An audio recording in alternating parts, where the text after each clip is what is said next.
குரங்கு பொம்மைன்னு சூப்பரான படத்தை டைரக்ஷன் பண்ண டைரக்டர் தான் நித்திலன் கோபாலன். இவரோட அடுத்த மூவி தான் மகாராஜா.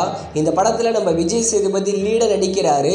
இந்த மகாராஜா நம்ம விஜய் சேதுபதிக்கு 50வது மூவி. மகாராஜா படத்தை வர மே 31 தியேட்டர்ஸில் ரிலீஸ் பண்ண பிளான் பண்ணிட்டு இருக்காங்களாம். ஒருவேளை அந்த டேட் மிஸ் ஆச்சுன்னா ஜூன் 13 தள்ளி போக வாய்ப்பு இருக்குன்னு சொல்கிறாங்க. மகாராஜா படத்துக்கு பயங்கரமான எதிர்பார்ப்பு இருக்குது. ஏன்னா டைரக்டர் அந்த மாதிரி. அடுத்து அரண்மனை 4 நம்ம சுந்தர் சி டைரக்ஷனில் தமன்னா, ராஷி கண்ணா, யோகி பாபு இவங்கெல்லாம் சேர்ந்து நடிக்கிற படம். அரண்மனை 4 படம் ரிலீஸ் ஆன 5 டேஸ்லேயே 50 crore கிராஸ் பண்ணியிருக்கான் வேர்ல்டு வைடாக. இது ஒரு வேற level black Bastar movie.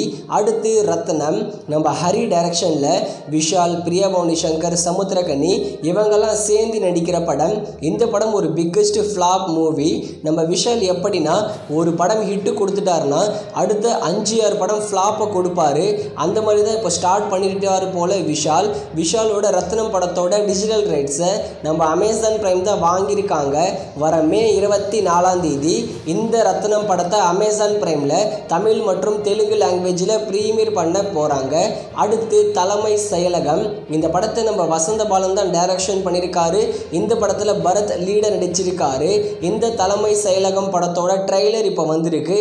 Trailer பார்க்க டீசெண்டாக இருக்குது. இந்த தலைமை செயலகம் படத்தை வர மே 17 ZEE5ல தமிழ் மற்றும் தெலுங்கு லாங்குவேஜில் ப்ரீமியர் பண்ண போகிறாங்க.